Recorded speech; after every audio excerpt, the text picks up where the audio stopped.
Et salut à tous, et non ce n'est pas Ben aujourd'hui, c'est moi, c'est Guillaume qui présente le podcast PK Foot la prolongue.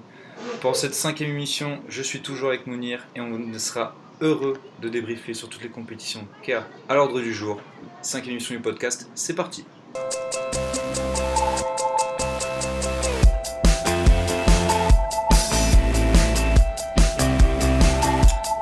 Et oui, pas de Ben comme je l'ai dit, il prend des vacances, il a besoin également de se reposer, c'est normal. Mais Mounir est là, comment vas-tu Mounir ? Moi, ça va toujours très bien. J'adore la canicule, j'adore la chaleur, j'adore la Coupe d'Afrique des Nations. On est prêt à démarrer cette émission. Cette Coupe d'Afrique des Nations, on va en reparler, vous inquiétez pas, il y aura également un petit point sur la Copa América. Le mercato qui a commencé aujourd'hui le 1er juillet. Enfin, il a vraiment pris de l'ampleur à partir d'aujourd'hui. Un dossier forcément sur le foot féminin, mais avant toute chose, on va commencer malheureusement par l'affaire de la semaine. Alors ça tient à cœur à Mounir qui est supporter de l'OM, c'est Monsieur Adil Rami. Alors tout d'abord, avant que Mounir, je te lance sur le sujet et que tu sois en roue libre. Alors on va récapituler. Il s'est fait tout simplement, tout bonnement larguer en public par Pamela Anderson, faut dire ce qui est. Comme ça lui fait plaisir. Qui l'a absolument détruit en public sur Instagram en disant que c'était un mari violent, un coureur de jupons, tout ça, coureur de jupons exactement, qui vit une double vie et qui a dit que tous les joueurs de l'OM vivent une double vie également. Mais en tout cas, ça fait un peu polémique car il y a également la mère de ses enfants, j'ai vu, qui a rappliqué et qui a dit exactement la même chose que Pamela Anderson. Et aujourd'hui, donc en 1er juillet, reprise de l'OM, donc avec conférence de presse de Jacques-Henri Hérault qui présentait le sponsor Uber Eats, j'espère que ça te fait plaisir Mounir.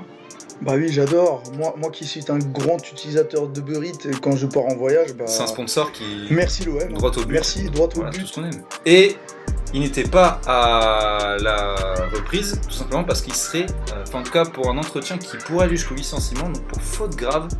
Et alors selon plusieurs sources de la Provence, etc., ce serait apparemment parce qu'il aurait loupé un entraînement. Et c'est assez drôle, un peu malaisant si on peut dire ça comme ça, je demanderai ton avis après. C'est qu'il serait parti à Fort Boyard faire un tournage. En plus d'ailleurs je crois que c'est samedi l'émission en plus, donc comme ça c'est vraiment dans le bon timing. Donc en tant que fan de l'OM, je pense que ton avis va être tranché sur ce sujet, à mon avis, non ? Mais gros, c'est n'importe quoi. Le mec, il prend des vacances pour aller voir un défilé de mode de Pamélouse. Ensuite, il prend des vacances de nouveau pour aller voir la Formule 1. Puis ensuite, il reprend des vacances alors qu'il y a un match de Ligue 1. Ensuite, il a la grippe. Ensuite, il a la fièvre. Oh, t'es payé combien par mois pour venir sur le terrain pour courir derrière une balle ? Mec, moi, j'en ai juste marre. C'est la canicule. Il fait chaud. Je suis fatigué. J'aime bien soupirer. Mais là, Adil Rami, il me fait soupirer sur 3 jours. Franchement, ça commence à me casser la tête. Quand est-ce qu'on le licencie ? Franchement, Adil Rami, j'ai rien contre toi, tu fais 4m12, je vais pas te provoquer dans la rue. Mais, s'il te plaît, casse-toi de chez moi, s'il te plaît. Casse-toi de mon club. T'as dit tu connais Marseille, bah si tu connais Marseille, tire-toi maintenant. En plus, les deux derniers joueurs qui ont été ciblés par une sorte d'entretien un peu similaire, c'était Rod Fanny et Henri Bédimo, et on sait très bien comment ça s'est fini. Donc peut-être qu'Adil Rami aura le même sort du coup. Henri Bédimo, le pauvre, il s'est fait licencier parce qu'il aide son association en Afrique là. Donc s'il te plaît, Adil Rami, là, on peut pas le licencier pour faute grave là, Formule 1, Formula 1, tout ce que t'as envie. Mec, tout ce qu'il sait faire, c'est jouer avec un extincteur là, putain. Ok, c'est l'été, on veut tous jouer avec Adil Rami et son extincteur, mais ouais, c'est n'empêche, on peut en parler. Le pauvre, depuis la finale de Coupe du Monde. C'est la descente aux enfers pour lui. Wow, entre burn-out, saison complètement ratée, la Bella, sa fin de saison qui se termine en autre boudin entre blessures, les pénaltys, ses performances sur le terrain qui sont pas bonnes, et en plus sa vie privée ça commence à sortir en public et à faire des polémiques, le pauvre il n'en est pas sorti. Il va faire une émission avec Camille Combal. Oh gros, est-ce que tu te rappelles que t'es à l'entraînement avec Luis Gustavo là ? Camille Combal, je l'aime bien, il est supporter de l'OM et tout. Mais frérot, faut choisir, t'as 33 ans, t'as encore un contrat pro, t'as un sale salaire, un des plus gros de Ligue 1, et tu trouves le moyen de faire de la télé. Arrête mec, même Neymar avec son histoire de meuf à l'hôtel, il est plus crédible que Rami. Neymar, je pense qu'on va en parler, mais allez. Ouais, allez, une petite dernière pour la fin, parce qu'on aime bien, il faut bien une Allez, petite lucarne pour terminer ça. Le mec, il est capable de dire à Pamela comme quoi les autres joueurs de l'OM trompent leur meuf et après il va la tromper.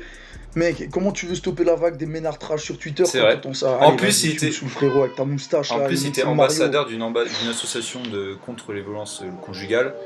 Je pense que l'image, elle est très Ouais, entachée, vas-y. je pense. Et ça va être très compliqué pour lui, hein. Ça va être très compliqué. C'est bon, Bon, on en est parlant des foutu, femmes, belle frérot, on est transition. condamné. Nous Génial. avions vu le foot féminin qui se déroule encore. Là, les quarts de finale viennent de se finir. Malheureusement, l'équipe de France féminine, comme on s'en doutait malheureusement, s'est fait sortir par les USA. Conséquence de cette élimination, au-delà du match qu'on va débriefer en rapide juste après, c'est une non-qualification pour les Jeux Olympiques. Car oui, le règlement prévoyait d'être dans les 3 meilleures nations européennes de la Coupe du Monde pour être au JO. Malheureusement, il y a l'Allemagne, la Suède et l'Angleterre qui ont devancé la France malheureusement. Donc, est-ce qu'on peut dire que c'est quand même malgré tout un échec, même si tu te fais sortir par les USA, Mounir? Est-ce qu'on peut dire que c'est un échec? Et au-delà de ça, c'est pire qu'un échec, même dans la mentalité des joueuses, qu'on saluait au tout début de la compétition, on disait comme quoi c'était des battantes et tout. Quand tu sors de la compétition contre les USA et que le seul truc que ta coach arrive à dire, c'est «Oh, si on prend pas le premier but, on perd pas ce match». Et ça va, Rudy Garcia, là, il t'arrive quoi, Rudy? C'est vrai que j'ai vu sur Twitter les comparaisons de Rudy Garcia, ça m'a fait. J'ai Gros, pensé à toi d'ailleurs. Corinne Garcia, Rudy Diacre, tout ce que t'as envie, c'est n'importe quoi. Et l'autre, la joueuse, c'est Wendy Renard qui a dit «Ouais, on Oui, mérite c'est tout Wendy ce qu'elle». Renard. Alors, ok, Ça faisait des montages avec Courtois. ah mais c'est dingue, mec, Ouais, elle a scoré un paquet de buts, et la meuf, elle arrive à pourrir son mondial avec une déclaration débile. Mais pourquoi? Et au-delà de ça encore, au-delà, on continue de monter les échelons. Comment t'arrives à placer le Sommer sur ce côté et à pourrir le potentiel d'une joueuse offensive comme ça? Vas-y, moi, c'est bon. C'est une abomination, on l'a provoqué nous-mêmes, notre élimination. France-USA, c'est un échec sur toute la ligne, c'est un échec à tous les compteurs extra-sportifs, sportivement. Moi, je retiens que du mauvais de ce match, et pourtant, on avait montré des choses plutôt sympas à droite Ah à oui. gauche. Là, c'est naze. C'est complètement naze. Hein. Mais je pense, on est à peu près d'accord, c'est que c'est cool, ça a amené on va dire un peu de l'engouement en France, parce que c'était en France, etc. Il y a eu des téléspectateurs, comme on l'a dit la semaine dernière. Mais c'est dommage de quitter la compétition sur ce match-là qui était vraiment. C'était vraiment pas très très beau à avoir joué. Hein. C'était mou, c'était compliqué. Et encore, les USA, pour moi, elles ont pas joué à fond. Hein. Ah non, Je sais non, pas non. ce que t'en penses, mais Non, en non. première mi-temps, elles peuvent en mettre 3 ou 4. Hein. Mec, Rapinoe, elle a fait ce qu'elle voulait de tout le match. C'était incroyable. Marion Torrent, la pauvre, elle s'est fait déborder tout le Ah, match. gros, mec. Elle a pas compris. Hein. Rapinoe, elle avait la tête déjà à Donald Trump. Elle avait pas le temps avec nous, là. Laisse tomber. Ah ouais, elle avait quelque chose à prouver. Là. Elle s'est dit là, Donald Trump, si tu regardes là, t'as tout est sur moi, je vais te mettre un doublé juste derrière, comme ça tu seras sûr de la fermer un peu. Je te jure, Ouais, hein, c'est du délire. Hein. On a fait des trailers sur l'équipe de France, on leur a fait une promo, tout le monde s'enflammait sur Twitter. Enfin, quand je dis tout le monde, ceux qui regardent le foot s'enflammaient pas mal sur Twitter. Et au final, tout ça pour pondre une prestation comme ça. Et je suis désolé, j'ai même pas envie de mettre la faute sur les joueuses, j'ai envie de mettre la faute sur un coach. Hein. J'espère qu'elle se fait taire, Ouais. hein, parce que c'est n'importe quoi. Non, malheureusement, j'allais y venir, c'est que Le Gret l'a conforté. Au lendemain, il a dit que pour elle, Corinne Diacre, qui a un contrat, je crois, en 2021, donc n'avait pas de raison à se séparer, même s'il n'y avait plus de JO. Pour moi, C'est ok, Rudy Garcia. certes, il n'y a tous pas les étages. de JO, mais c'est vrai qu'il y a l'état d'esprit, etc. Là, c'était un peu en autre boudin. Il y a même apparemment des relations entre Wendy Renard et Corinne Diacre étaient assez compliquées. On sait que déjà avant la Coupe du Monde, elle n'a pas décidé de prendre Marie-Antoinette Katoto, qui était quand même la meilleure buteuse du championnat féminin. Bien Parce sûr. qu'apparemment qu'apparemment aussi, ça se serait mal passé au niveau des Bah oui. relations. Faut imiter les mecs, donc on choisit un cas Benzema encore. Allez, c'est bon. Et malheureusement, de ce qu'on a vu au plan du jeu, etc., ça a été très poussif sous la Coupe du Monde. Hein. Et malheureusement, il y en a certains, je l'ai vu sur Twitter, ils vont se cacher, tu vois très bien de quoi je parlais, derrière la main ou le penalty potentiel qu'il aurait dû avoir pour la France, Ouais, c'est potentiellement un n'importe quoi. 2-2. C'est n'importe Je quoi. suis désolé, mais moi tu peux pas te cacher derrière ça pour ton élimination. Pour moi, c'est. On va pas commencer à faire les C'est Belges. mérité de te faire éliminer. Voilà. Guigui, je Diego. sais que tu as 50% de Thibaut Courtois dans ton sang, mais mec, on va pas commencer à jouer à ça. Ah Arrête. oui, bah oui. Mais pour moi, tu peux pas te cacher derrière ouais, la VAR, il y a penalty machin. Je suis désolé, même s'il y a penalty, ok, pourquoi pas. Imagine, tu reviens 2-2. Mais à tout moment, les USA, si tu es en prolongation, elles te reclaquent deux dans les dents. Donc Mais mec, pour moi, elles accélèrent, c'est terminé. Une accélération, c'est fini. ouais, voilà, c'est ça. Et on l'a vu en plus à un moment, ben, juste avant en plus l'action du penalty ou du but français, je sais plus lequel, je crois que c'est le but français. Il y a un but pas américain qui a deux doigts d'être validé, qui est vraiment. Ça se joue à des centimètres près. Mais On mec, a deux doigts du 3-0, donc ça joue vraiment rien. Hein. le, Ça veut le, rien dire. le foot, c'est tellement de paramètres, mais il y en a un qui est certain. Quand une équipe en face de toi est plus douée, plus talentueuse que toi, Ouais, c'est tout sur le simplement. coaching que tu dois te reposer pour espérer une victoire. Mm. C'est dans ces C'est moments-là ça. que tu vois que le coaching a son effet. Moi, je suis pas fan du tout de Didier Deschamps, mais si on a battu la Belgique, c'est grâce à lui. Alors là, moi, j'y Ouais, pense fortement, c'est il grâce à a. lui. Et on a bien vu justement, ben, c'est bien de replacer France-Belgique, c'est qu'en plus on en reparle souvent, mais du coup avec mes potes, parce que forcément j'ai du sang belge, donc on en reparle souvent. Oui, on les connaît, C'est c'est que pour 50% moi, Axel Witsel. exactement, c'est qu'en plus, par rapport ben, du coup au sélectionneur, c'est que Roberto Martinez, il a aligné une équipe qui était mais totalement incompréhensible contre la France, et du coup ça a joué. Résultat, ben, la France était beaucoup plus solide tout le match, elle a frappé au bon moment, elle a marqué au bon moment. Et elle a fait ce qu'il fallait. Et quand tu arrives contre la France, tu te pointes avec des De Bruyne en piston, Moussa Dembélé qui arrive pas à mettre un pied devant l'autre contre Pogba. Forcément, ben, tu vois, ça joue sur des trucs de coach. Et quand tu vois Corinne Diacre qui là, ben, met le sommaire sur un côté, par exemple, alors que Valérie Gauvin, elle a pas prouvé grand chose. Je suis désolé, même si elle a marqué contre le Brésil, pour moi, le sommaire est meilleur qu'elle en pointe. Hein. Pour moi, il n'y a pas de débat. Hein. Ou même tu mets Diani en pointe, parce que quand je vois comment Diani fait les différences, c'est fou. Et moi, s'il y a une titularisation que pour moi je comprenais pas, enfin, qui était sur le banc, c'est Cascarino. Pour moi, Ah, c'est ta Cascarino, chouchou, elle, c'est ta chouchou. Ah ouais, pour moi, je suis désolé, mais Cascarino, c'est. Ça pue le Cascarino, foot, comme on dit. si Ça se voit, elle pue le foot, elle. si tu Vraiment, nous entends, sache que Guigui veut faire un five contre toi. Non, non, en plus, je sais qu'elle arriverait sur le côté, moi je serais là, j'arriverais, tac, elle mettrait un petit pont, je serais un peu mal à l'aise, donc. Au bout d'un moment, non, mais voilà, c'est bon. Pour conclure, c'est vraiment dommage de finir un peu ce mondial comme ça. Malheureusement, ça reste quand même un bon bilan pour le foot féminin, parce que tu as une très grande exposition pour la France. J'espère que ça va se professionnaliser encore plus, avec notamment des clubs pro, comme l'OM, les Girondins qui commencent à investir de plus en plus des sous vers le foot féminin en France. J'espère que ça va continuer. Nos premières recrues de l'été, ce sont des joueuses féminines. Donc à l'OM, on prépare l'avenir. Hein. Je pense qu'on peut être à peu près d'accord. Je pense que si les USA ne vont pas au bout, c'est quand même un peu une surprise. Non, les USA Ah ouais, vont pour moi, gagner. c'est aucun Et doute. Hein. pour une raison, c'est que souvent on dit que le foot est cruel et que certains résultats sont immérités, patati patata. Mais ce qui est une vérité fiable dans le football féminin, c'est que très souvent, c'est le plus fort qui gagne. Et à ce jeu-là, c'est les USA qui gagnent. Donc pour moi, j'ai l'impression que la hiérarchie est vraiment respectée dans le foot féminin. Et je pense que les USA vont soulever la coupe à la maison. Pas trop à la maison. Oui, voilà, dans dans notre maison. C'est plutôt le bon terme. Hein. Pour passer à un autre sujet, comment dire, qui va pas arranger malheureusement le dossier d'équipe de France comme on a parlé la semaine dernière, c'est l'Euro Espoir qui a vu le sacre de l'Espagne ce dimanche soir 2-1 contre l'Allemagne avec des buts de Fabian Ruiz notamment qui a été élu meilleur joueur de la compétition.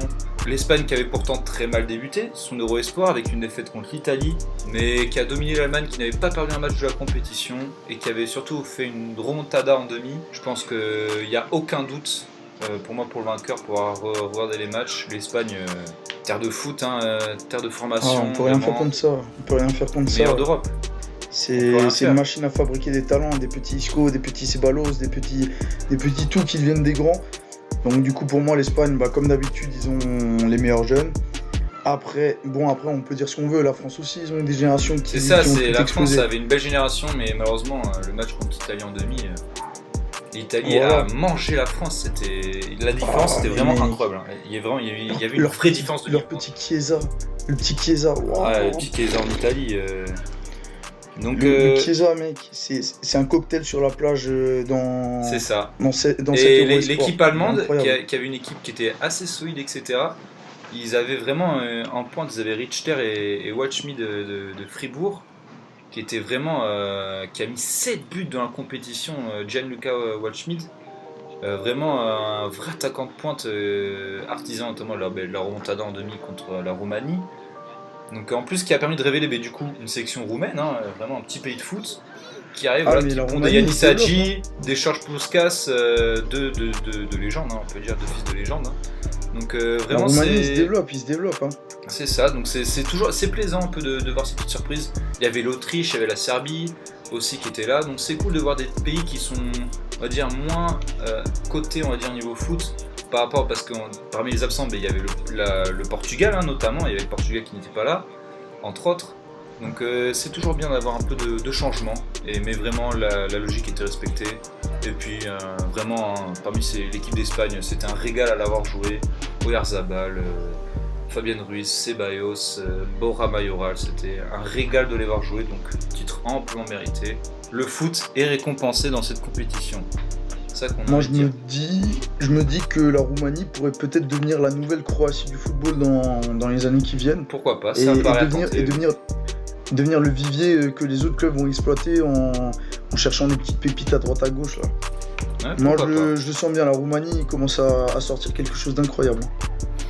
En tout cas, c'est une belle compétition qui va en emmener une autre qui a son lot de surprises, parce qu'on vient de parler de la Roumanie qui était une surprise à l'Euro Espoir.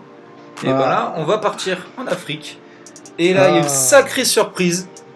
Madagascar Ah, qui bat le Nigeria et qui finit premier de son groupe. Ça, c'est quelque chose qu'on n'attendait pas. Je suis désolé. alors là, pour la première fois, la Coupe d'Afrique des Nations offre du vrai spectacle.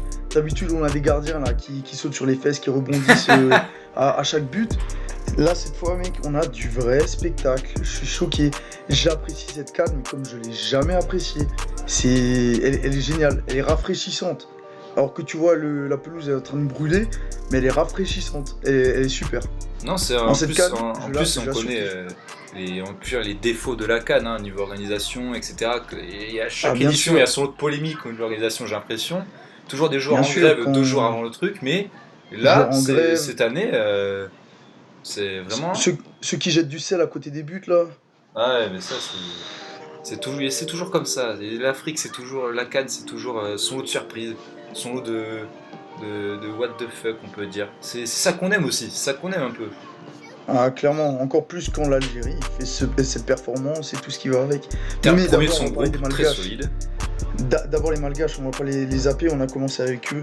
Allez. Est-ce que tu peux mieux nous parler de ce match? Ah, franchement, contre le Nigeria, c'était assez improbable. Je me disais, allez, Madagascar, qui en plus déjà était très solide. Hein, premier match, bon, ils menaient 2-0, les pauvres, ils sont remontés. Donc, ils menaient 2-1 contre la Guinée. Ils sont remontés par François Kamano, hein, qui a décidé d'être bon en cette fin d'année. Ils gagnent contre le Burundi assez difficilement. Et là, contre Madagascar, contre le Nigeria, pardon, bah, incroyable. Ils gagnent 2-0, donc je vais pas prononcer le nom des buteurs car c'est un peu compliqué, mais vraiment un match maîtrisé en plus. Vraiment, c'est une efficacité redoutable cette équipe. Elle mérite largement sa première place du groupe. J'ai Est-ce vraiment que t'as apprécié. vu la tête des Nigériens quand ils ont perdu 2-0? C'est bien en plus, c'est comme on dit nous au basket, c'est un upset. C'est David qui renverse Goliath. C'est génial de voir ces petites histoires au foot dans cette édition. Ah. Chaque compétition des fois son lot a sa petite équipe surprise comme ça qui arrive. À l'Euro, à la Coupe du Monde, à la CAN, à la Coupe América. Mais là cette année c'est Madagascar. C'est génial. Incroyable. Nous à Marseille, on appelle ça une grand ville, une US grand ville. Ah oui, on peut dire ça aussi. On le vit. En plus, Nigeria, On le vit un peu moins le bien. Nigeria qui en plus s'est amené avec une vraie belle équipe en plus, hein, avec Igalo en pointe, Ah oui, Moussa- il y avait Ahmed du Moussa, etc. Ça joue au foot. Hein. Bah Nigeria c'est top Ah oui, 3 en Afrique, plus, hein, c'est pour en pas une revenir au petite équipe. prono qu'on fait, j'avais dit Nigeria-Sénégal, vraiment ça joue au foot, ça va être favori tout ça. Non, arrête, parle pas, tu vas porter la poisse sur l'Algérie. Non, arrête, Sénégal, arrête pardon, ça. j'avais dit Sénégal. Arrête ça. Et du coup, dans la semaine, Ouais, mais imagine on retombe dessus Ouais. là en finale. dans la semaine, l'Algérie qui gagne le Sénégal, Madagascar qui bat le Nigeria, franchement au niveau des pronos, je pense qu'on peut me féliciter, vraiment j'ai un bon flair, je sens que j'utilisais souvent pour comme ça les équipes que je veux pas voir gagner, mais vont gagner. Comme ça, peut-être que Messi gagnera une compétition. Demandez sur Twitter les pronostics de Guigui. Exactement. Si vous voulez faire des paris. Si vous voulez gagner de l'argent, podcast, faut me demander. Parier l'inverse de ce que je dis, ça va passer. Comme ça, c'est nickel. Les gars, il faut mettre la daronne à l'abri. C'est exactement, comme dirait Momoeni, la daronne à l'abri. En tout cas, toi, je pense que tu es satisfait de ce début de CAN, comme on l'a dit. En plus, pour toi, l'Algérie se porte bien, premier de son groupe, tout va bien. On a battu le Sénégal, j'y croyais pas une seconde, on les a battus. Et attention, on les a battus et en plus on leur a mis le seum parce que l'arbitre, il a fait... Ah oui, j'ai vu que le Sénégal, contre vous, il y avait un peu de seum, j'ai vu la fin de Franchement, on va pas se mentir.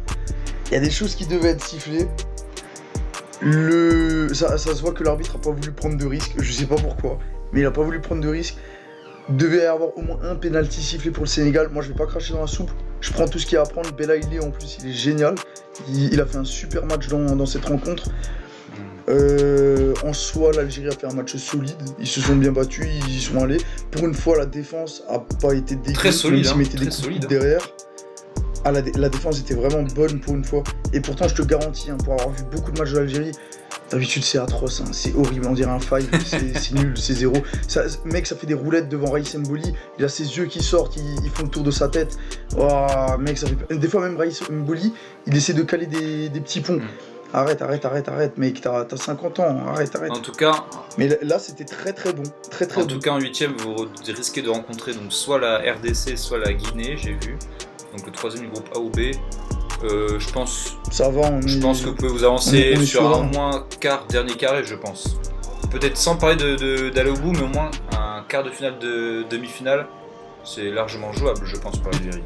Je vais pas nous porter l'œil, mais je pense qu'on a des capacités pour faire un truc vraiment sympa. Surtout que le coach, même s'il a pas l'air d'être très brillant, ça se voit, il vit la CAN comme si c'était lui sur le terrain. Donc, du coup, moi, c'est toujours bien, je suis prêt à lui faire confiance. C'est un peu notre Pascal Duprat version Toulouse de l'Algérie. Il y a moyen de faire un petit truc. Belle comparaison. Et sur cette belle comparaison, on va aller vers une autre compétition qui, malheureusement, est assez décevante. C'est toi le plus déçu, parce que toi, et moi, je suis le plus déçu. Moi, j'attendais. Bon, parce que je suis fan des équipes sud-américaines et la Copa América, malheureusement, je suis très triste. L'amour du football n'est pas du tout dans cette compétition. Vraiment, c'est un désastre. Tu dois avoir envie de voir Neymar tout foirer et au final, son pays arrive loin. Ah, ben là, non, mais vraiment, Là, j'ai 3 quarts de finale, donc Brésil-Paraguay, Venezuela-Argentine. Pour revenir au prono, j'ai dit que la Venezuela sortait l'Argentine gagne 2-0. Je suis toujours bien, comme j'ai dit, demandez-moi mes avis. Je vous avais pas dit le Pérou il est trop fort et tout. Non, ça on va y revenir. Colombie-Chili, Uruguay-Pérou, donc des affiches quand même qui promettaient un peu de spectacle. 3 matchs, donc à part Argentine-Venezuela qui a fait 2-0. Les autres matchs, c'est allé au tir au but. Et souvent, c'était d'une tristesse. Je pense au Brésil-Paraguay, qui était d'une tristesse infinie. L'Uruguay-Pérou, le Pérou, ils ont mis le bus complet. Donc c'était vraiment très difficile à voir ce genre de match-là. L'Uruguay qu'on avait dit comme certainement l'un des favoris de la compétition qui se fait sortir par le Pérou, qu'on avait dit certes comme un peu un petit outsider, mais bon. En tout cas, demi-finale, Brésil-Argentine, Chili-Pérou. Pour toi, quelle sera la finale? Brésil-Chili, Argentine-Pérou ou autre? Pour toi, ça va dans quel sens, toi?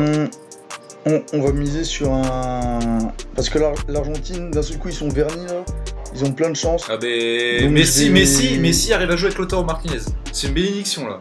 Là, faut qu'il en profite. Ouais, là, il s'est réveillé d'un coup. Donc, du coup, moi, je vais miser sur un Argentine-Chili. Je pense, et moi je vais aller dans ton sens également, parce que même si au premier abord avant cette émission je me disais le Brésil quand même, ils sont à domicile, c'est plus fort, mais là je sais pas pourquoi. Certes Messi est un peu en délicatesse là depuis le début de la compétition, Mais il y a un homme qui est en pleine bourre, c'est Lautaro Martinez. Moi, pour bien le connaître, parce que je suis supporter de l'Inter, Ah, ton chouchou, je là, suis ton chouchou, super ton content chouchou. qu'il marche, parce qu'une saison avec l'Inter, une première saison en Europe, un peu pas ouf, on va dire ça. Mais vraiment, je suis très content qu'il marche avec l'Argentine. Ça fait du bien à Messi, faut dire, ça fait du bien à Messi. Et donc comme ça, c'est bien parce que ça arrive un peu à le dédouaner là où il est un peu moins ouf. Et là, Lautaro Martinez arrive Ouais. à surgir, voilà. Et donc je vois bien. Après, je t'avoue, hein, ton Lautaro Martinez, il a piqué la place d'Ocampos. Ah, Ça me en gave tout un peu. cas, moi je vois bien l'Argentine peut-être en prolongation contre le Brésil, voilà. Et Chili-Pérou, je sens que de toute façon, si ça va en prolongation ou quoi, je pense que le Chili passera au tir au but parce que le Chili, en sens de tir au but, j'ai l'impression les mecs n'en perdent pas une. J'ai l'impression, à part la Coupe du Monde 2014, depuis, j'ai pas souvenir d'une seule séance de tir au but qu'ils perdent. C'est incroyable, les mecs ne perdent aucune séance de tir au but. Et pour moi, le Pérou, c'est quand même un cran en dessous du Chili qui fait une belle compétition, qui fait un beau retour après sa non-qualification à la Coupe du Monde, comme on l'avait dit. Donc pour moi, ça sera Argentine-Chili, comme toi. On verra la semaine prochaine si c'est bon ou si ça sera un Brésil-Pérou. En tout cas. Non, moi, je veux changer, Ah, mon, tu je veux changes changer mon pronostic. Parce que, oui, je vais le changer parce que t'as dit que tu faisais la même chose que moi. Donc, du coup, Brésil, l'autre là. Ah, Brésil-Pérou, ouais, les fameuses. Toujours miser l'inverse de Guigui, retenez ça. Toujours. Si Guigui est d'accord avec vous, Guigui il avait misé PSG 3, Manchester 0. N'oubliez pas, hein. Donc vraiment, si vous avez besoin des conseils, je suis là. En tout cas, on va quitter ces compétitions Guigui pour revenir au club.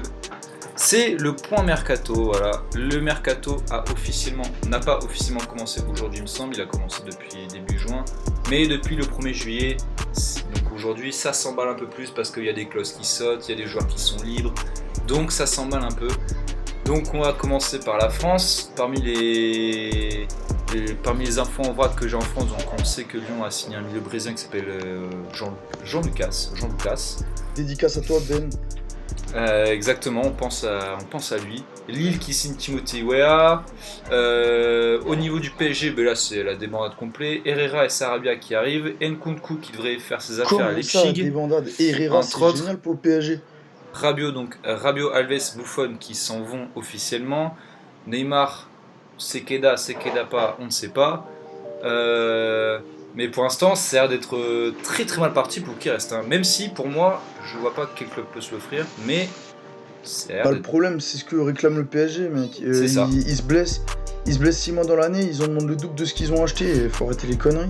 Ouais, c'est ça. Les mecs qui se sont pris pour Micromania, et arrête, c'est n'importe quoi. En plus, on va rendre à n'importe quel qui va acheter, on va rendre un joueur qui a plus de cheville droite, qui est dépressif, le pauvre. Donc, tant mieux pour nous. Ah, t'inquiète, il fait genre. C'est pour attirer les clubs. T'en veux pas que la vie parisienne, quand t'es une superstar brésilienne, elle doit pas être pourrie. Hein. Ah, ça j'en doute pas non plus. Donc du côté de Marseille, comme on l'a dit, il n'y a rien à se mettre dessous là-dedans. Mais sinon... Ah, il y a des rumeurs. Des petites rumeurs, monsieur. J'ai vu un attaquant argentin circuler là, Benedetto de Boca. Ocampos qui serait partant à Séville pour 13 millions. À ton avis, pour toi, Ocampos, tu le fais partir? Franchement, s'il rajoute 5 millions de plus, ouais, mais sinon Ocampos... Mec, c'est le... Toi, tu veux le garder, toi?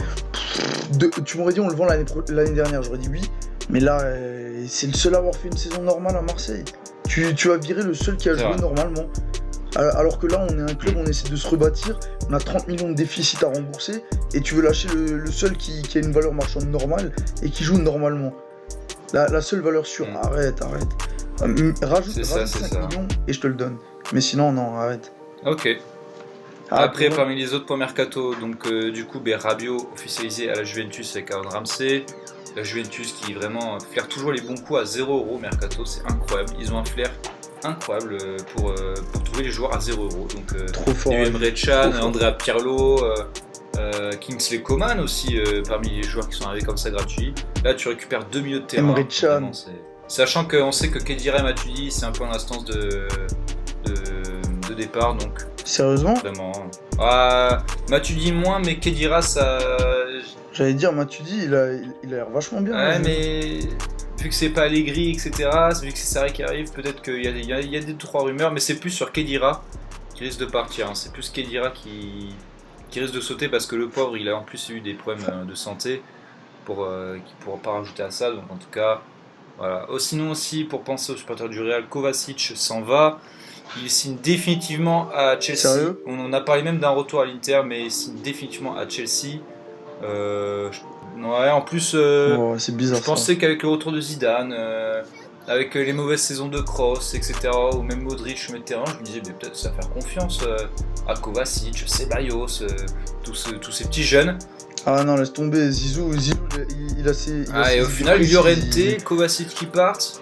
Bon, on reste sur les mêmes sur les cadres, quoi. On va rester sur les cadres, j'ai l'impression d'écouter du Real. Je pense être comme ça. Ouais, on dirait que ça prend pas de risque. Et le Bayern, du coup, qui a officialisé forcément Hernandez et Pavard, entre autres. En Angleterre, il n'y a pas grand chose à se mettre sous la dent, j'ai l'impression. De toute façon, le mercato. Wan-Bissaka, effectivement, 55 millions à Manchester United. Une somme assez folle. Et l'annonce de Crystal Palace qui vendront pas ça en dessous de 110 millions. Ça, c'est quand même un peu abusé. Hein. Faut pas déconner non plus.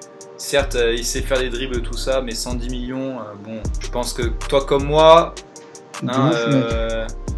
C'est le prix de Neymar. De toute façon, on sait très bien quel club en France va mettre ce prix pour Zaha. Il s'appelle le Paris Saint-Germain. Donc, parce que je vois très bien Paris faire une connerie comme ça à l'acheter 110 millions. Hein, vraiment, c'est tellement un achat. À la Paris Saint-Germain, ça me régalerait. Et l'Inter, pour parler de l'Inter, parce que vu que je suis Inter, Godin qui est arrivé. Bon, ça c'est vraiment un cadre vraiment pour la défense, c'est très bien, Godin de l'expérience. J'espère juste que ça fera pas une Vidic, hein, parce que quand Vidic est arrivé à l'Inter, ça a été un désastre complet. Le mec a joué à peine 10 matchs en 2 ans, donc j'espère que ce sera un peu mieux. Et 2 ailiers qui arrivent, donc Stefano Sensi et Valentino Lazzaro du Hertha Berlin. Très content de ma part car ce sont 2 très bons achats, en attendant pourquoi pas des départs, dont celui de Mauro Icardi, qui apparemment Antonio Conte ne compterait pas dessus. Si tu as un prono transfert à faire, Mounir, mon transfert que je voudrais, ou ton un transfert que je verrais arriver? Non, les deux, allez, tu peux faire les deux.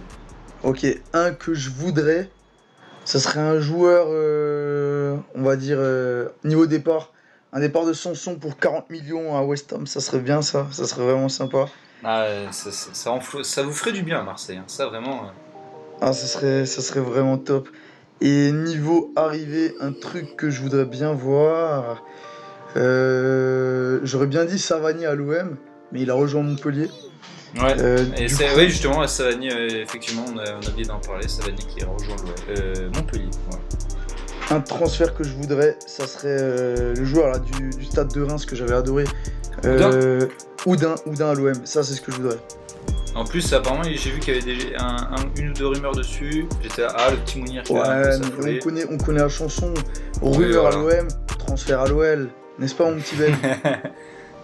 Ça, je pense que ça lui fera très plaisir. Et moi, je pense pour moi, pour rester dans la Ligue 1, c'est assez compliqué. Mais j'ai vu que Thiago Mendes allait arriver à Lyon, certainement. Donc malheureusement, ça ne pourra pas être là-dessus. Non, je pense que Marseille, Rémi Oudin à Marseille, pour moi, ce serait la bonne affaire pour vous. Vraiment, c'est eux qu'il faut. Et comme départ, putain, et là c'est compliqué. Hein. Là c'est très compliqué parce que parmi les 2 équipes, entre l'Inter et le PSG justement, non, quand même pas, je pense pas. Je vois pas. Neymar, je vois pas retourner au Barça, hein, vraiment. Moi je verrais trop. En fait, mais ça serait très bizarre. Hein.